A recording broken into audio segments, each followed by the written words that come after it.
Hello दोस्तों, आपका स्वागत है आपका अपना चैनल स्टडी विद अरविंद में। आज हम इस वीडियो में बात करेंगे जो रेलवे प्लेटफॉर्म का जो रुक्मणी प्रकाशन का 2500 क्वेश्चंस का साइंस का सेट आया हुआ है, उसमें से आप सेट नंबर आज 60 डिस्कस करेंगे। इससे पहले सारा डाला हुआ है, ज़रूर आप इस चैनल पर जा कर के सारा देखिए। ये जो आने वाला एग्ज़ाम से बहुत अधिक इसमें लाभ पहुँचे, क्योंकि 2500 क्वेश्चंस का साइंस का सेट है जो 2018 में TCS पैटर्न पर आधारित था। उसमें सारा क्वेश्चंस पूछा गया है और एक शिफ्ट में जितना क्वेश्चंस पूछा गया उसी का ये सेट बनाया गया है। तो आप ज़रूर इसको शुरू से अंत तक देखिए। अगर आप इसका PDF लेना चाहते हैं तो study with Arvind Telegram channel पर जा कर के आप इसका PDF ले सकते हैं। अगर आप इस चैनल पर नए हैं तो चैनल को सब्सक्राइब, लाइक और शेयर ज़रूर कीजिए। चलिए स्टार्ट करते हैं। सेट नंबर आज 60 होगा, इसमें से 2500 क्वेश्चन देखना है। अगर आप ये 2500 क्वेश्चन देख लिए हैं तो आपका आने वाला एग्ज़ाम से बहुत अधिक साइंस ठीक हो जाएगा और ये नंबर लेने में भी आपको बहुत अधिक फ़ायदा पहुँचाएगा। चलिए स्टार्ट करते हैं। सेट नंबर आज 60। आज सेट नंबर 60 का मेरा पहला क्वेश्चन है कि साइटोन क्या है। देखिए पहला क्वेश्चन दिया हुआ है हमारा कि साइटोन जो होता है वो क्या है।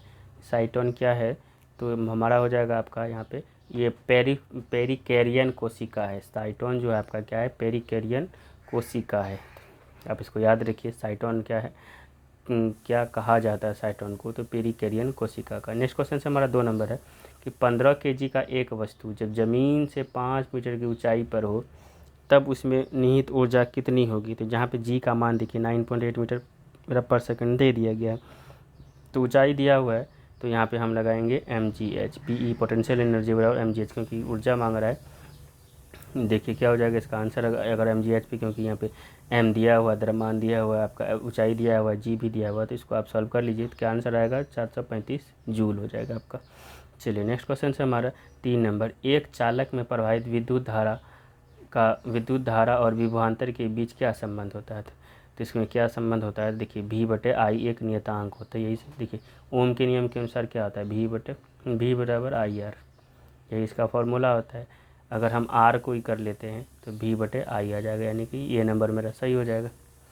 चलिए नेक्स्ट क्वेश्चन से हमारा 4 नंबर। देखिए 4 नंबर क्वेश्चन क्या बोल रहे हैं कि डैश अम्ल और क्षार के साथ अभिक्रिया करता है। कौन है जो अम्ल और क्षार के साथ अभिक्रिया करता है, तो ये आपका जो है ये Al2O3 हो जाएगा, क्योंकि ये उभयधर्मी होता है। जो एल्युमिनियम ऑक्साइड होता है वो क्या होता है, उभयधर्मी होता है। एल्युमिनियम हो गया, जिंक हो गया, Pb हो गया, ये सब क्या होता है, उभयधर्मी प्रकृति का होता है। ये अम्ल और क्षार दोनों से अभिक्रिया करता है, तो 4 का हमारा डी नंबर आंसर सही हो जाएगा। चलिए नेक्स्ट क्वेश्चन से हमारा कि 5 सेकेंड में 36 किलोमीटर पर आवर से 72 किलोमीटर पर आवर तक समान रूप से गति करते, तो बस का त्वरण क्या हो जाएगा। देखिए त्वरण क्या हो जाता है, त्वरण जो निकालते हैं हमारा, यानी ए एक्सेलरेशन ए बराबर V-U/T निकालते हैं। देखिए टाइम दिया हुआ है, इसे उसको घटा करके आप डिवाइड कर दीजिए, जरूर निकल जाएगा आपका। कितना हो जाएगा, 5 का B नंबर आंसर हो जाएगा, यानी 2 मीटर पर सेकेंड स्क्वायर हो जाएगा। चलिए नेक्स्ट क्वेश्चन से हमारा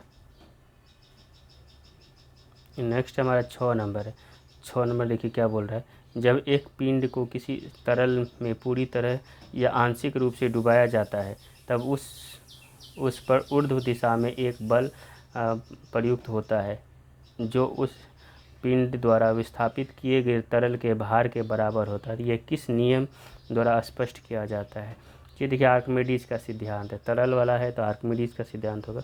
नेक्स्ट क्वेश्चन से हमारा 200 वाट का एक इलेक्ट्रिक बल्ब प्रतिदिन 5 घंटे के लिए उपयोग किए जाते हैं, तो बल्ब द्वारा एक सप्ताह में उपयोग की गई ऊर्जा की गणना करें। तो सबको मल्टीप्लाई करके आप 1000 से आप इसको डिवाइड कर दीजिए तो आपका आंसर निकल जाएगा। तो इस तरह से निकालने के बाद आप ज़रूर बनाइए इस तरह का न्यूमेरिकल वीडियो को पॉज करके, तो आंसर आपका आ जाएगा 7 यूनिट आ जाएगा।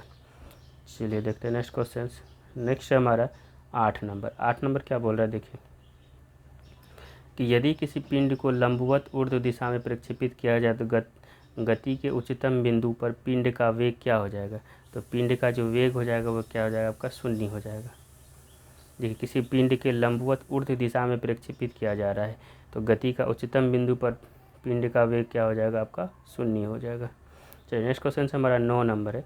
आधुनिक आवर्त सारणी में ब्रोमीन डैश आवर्त में होता है। तो देखिए ब्रोमीन कहाँ होता है, आपका चौथा आवर्त में होता है।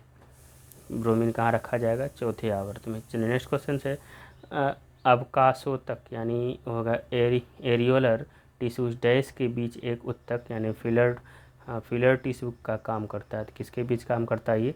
तो त्वचा और मांसपेशियों के बीच काम करता है। ये जो आपका है 10 का क्या हो जाएगा? C number. जो अवकाशोतक उत्तक जो होता है किसके बीच काम करता है? त्वचा और मांसपेशी। 10 का सी नंबर आंसर सही है आपका। चलिए देखते हैं नेक्स्ट क्वेश्चन से 11 नंबर है कि किसी वस्तु की गतिज ऊर्जा और स्थितिज ऊर्जा का योग क्या कहलाता है? गतिज प्लस स्थितिज ऊर्जा मिलकर क्या होता है? यांत्रिक ऊर्जा। इसी में क्वेश्चन पूछा जाता है कि इसमें दो ऊर्जाएं होती है तो यांत्रिक ऊर्जा बराबर होता है स्थितिज प्लस गतिज ऊर्जा। तो गतिज ऊर्जा का फॉर्मूला होता है ½ और स्थितिज ऊर्जा का होता है mgh। तो दोनों ध्यान में रखिए आप। नेक्स्ट क्वेश्चन है हमारा 12 नंबर। अभिकारकों को विभाजित करने के लिए डैश अभिक्रिया में ऊर्जा आवश्यकता होती है। किसमें ऊर्जा की आवश्यकता है? तो अपघटन में होता है। क्वेश्चन से अभिकारकों को विभाजित करने के लिए डैश अभिक्रिया में ऊर्जा की आवश्यकता होती है। तो अपघटन अभिक्रिया में जो ऊर्जा की आवश्यकता होती है। 12 का सी नंबर आपका आंसर सही हो जाएगा। चलिए नेक्स्ट क्वेश्चन से 13 नंबर। निम्नलिखित में से कौन सा विभिन्न माध्यम में 25 डिग्री सेंटीग्रेड पर ध्वनि के संदर्भ में सत्य है? तो चलिए देखते हैं कौन सा सत्य है इसमें से। 13 नंबर का जो आपका आंसर देखिए, 13 का जो है आपका देखिए, एल्युमिनियम में ध्वनि की गति 62-20 है, बिल्कुल गलत है। 64-20 64-20 होता है। निकेल में ध्वनि की गति 62-40 ये भी गलत है। यानी कि दोनों जो है आपका यहाँ पे गलत हो जाएगा, ना तो ए ना तो बी। चलिए नेक्स्ट क्वेश्चन से हमारा 14 नंबर। पुरुष में कितने अंडकोश होते हैं? तो पुरुष में जो होते हैं 2 अंडकोश होते हैं। क्वेश्चन बहुत बढ़िया क्वेश्चन है आपका 14 नंबर। पुरुष में कितने अंडकोश होते हैं? तो 2 अंडकोश होते हैं। चलिए नेक्स्ट क्वेश्चन से हमारा 15 नंबर है। देखिए 15 नंबर क्वेश्चन क्या बोले? निम्नलिखित में से कौन सा कथन सत्य है? सत्य आपको ढूंढना है इसमें से। देखिए वक्रता त्रिज्या फोकल लंबाई के 2 गुने के बराबर होता है। ये आपका सही है। वक्रता त्रिज्या जो होता है फोकल लंबाई के 2 गुने के बराबर होता है। 15 का बी नंबर आंसर आपका सही हो जाएगा। चलिए नेक्स्ट क्वेश्चन है 16। डैश बीज के 3 भाग होते हैं। कौन सा ऐसा बीज है जिसमें 3 भाग होता है हमारा?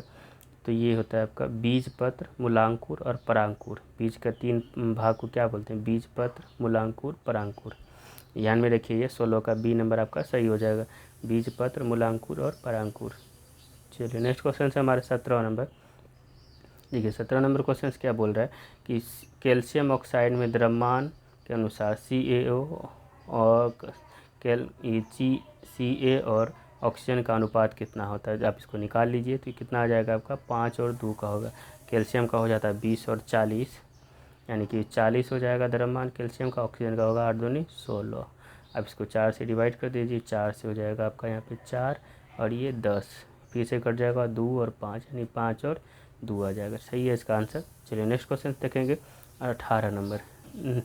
नाइक्रोम यानी क्रोम लिखा। नाइक्रोम किसका मिश्र धातु होता है? देखिए नाइक्रोम में होता है निकेल, क्रोमियम, मैग्नीज और Fe होता है। नाइक्रोम किसका मिश्र धातु होता है? तो निकेल, क्रोमियम, मैग्नीज और Fe यानी लोहा होता है। तो याद रखिए आप इसको, नाइक्रोम का निकेल, क्रोमियम, मैग्नीज और Fe। चलिए नेक्स्ट क्वेश्चन हमारा 19 नंबर है। 19 नंबर क्वेश्चन क्या बोला? देखिए हमारे शरीर की कोशिकाओं में उपस्थिति O2 के साथ संयोजित होकर ऊर्जा प्रदान करती है। किसके साथ? शर्करा के साथ जो है हमारे शरीर की कोशिकाओं में उपस्थिति ऑक्सीजन के साथ संयोजित होकर ऊर्जा प्रदान करती है। शर्करा जो है, शर्करा अगर हमारे शरीर में रहेगा वही कोशिका को शरीर में ऊर्जा प्रदान करती है। चलिए तो क्या हो जाएगा? 19 का ए नंबर आपका आंसर सही हो जाए। चलिए नेक्स्ट क्वेश्चन से 20 नंबर। यदि आप अपने हथेली पर डैश धातु रखेंगे तो वह धातु पिघल जाएगा। देखिए यहाँ पे गैलियम धातु रखेंगे तो गैलियम धातु क्या हो जाएगा? पिघल जाएगा। 20 का सी नंबर आपका आंसर सही हो जाएगा। नेक्स्ट क्वेश्चन है 21 नंबर। निष्क्रिय गैस से डैश समूह से संबंधित है। तो निष्क्रिय जो है आपका कितना से 8A का है, या 18 बोलिए आप उसको, या 0 भी बोलिए, दोनों क्या हो जाएगा? निष्क्रिय गैस 8A या 18 या 0 तीनों बोला जाएगा आप उसको। चलिए 21 का ए नंबर आपका आंसर सही हो जाएगा। नेक्स्ट हमारा 22 नंबर। देखिए 22 नंबर क्वेश्चन क्या बोल रहे हैं कि निम्नलिखित में से कौन सा कथन सत्य है? तो देखिए इसमें से कौन सा कथन हमारा सत्य है? ताप और दाब बढ़ाकर हम वायुमंडल गैसों को द्रव्य अवस्था में बदल सकते हैं। तो ये गलत है, नहीं बदल सकते हैं। देखिए दूसरा देखिए, एक गर्म शुष्क दिन का अर्थ है वायुमंडल का तापमान उच्च और हवा की आर्द्रता कम। अगर गर्म शुष्क दिन का क्या अर्थ है? वायुमंडल का तापमान उच्च और हवा की आर्द्रता कम। इन दोनों कारकों से वाष्पीकरण की दर में वृद्धि होती है और इस कारण इस प्रकार भारी मात्रा में शीत निर्माण होता है। तो ये आपका ये 2 नंबर आपका सही है, लेकिन 1 नंबर आपका गलत है। क्या आंसर हो जाएगा आपके इसका? तो ए नंबर आपका आंसर सही हो जाएगा, केवल 2 सत्य है। चलिए देखते हैं नेक्स्ट क्वेश्चन। नेक्स्ट हमारा 23 नंबर। 23 नंबर में क्या बोल रहा है कि पक्षी वर्ग में डैश होती है। पक्षी वर्ग में क्या होता है? पंखों के साथ शुष्क और ग्रंथि विहीन त्वचा। तो देखिए सरीसृप में भी यही होता है कि इसमें उसमें सिर्फ पंख नहीं होता है, उसमें शुष्क और ग्रंथि विहीन त्वचा होती है। लेकिन पक्षी वर्ग में भी क्या होता है? पंखों के साथ ग्रंथि विहीन त्वचा। देखिए पक्षी और मत्स्य वर्ग होता है उसमें क्या होती है? ग्रंथि वाली त्वचा होती है। आप तीनों क्वेश्चन बहुत अच्छा से ध्यान में रखिए कि पक्षी वर्ग में पंखों के साथ ग्रंथि विहीन त्वचा, और स्तनपायी में ग्रंथि शुष्क और ग्रंथि वाली त्वचा, और सरीसृप में जो होता है शुष्क और ग्रंथि विहीन त्वचा। मतलब पक्षी और जो आपका सरीसृप लगभग सेम है। तो 23 नंबर का बी नंबर आपका आंसर सही हो जाएगा। इस तरह से हमारा सेट नंबर 60 कंप्लीट हुआ। अगर आप इससे पहले वाला वीडियो नहीं देखें तो ज़रूर चैनल पर जाकर के सारा वीडियो देखिए, और चैनल पर नए हैं तो चैनल को सब्सक्राइब, लाइक और शेयर जरूर कीजिए। चलते मिलते हैं नेक्स्ट सेट में। Thank you.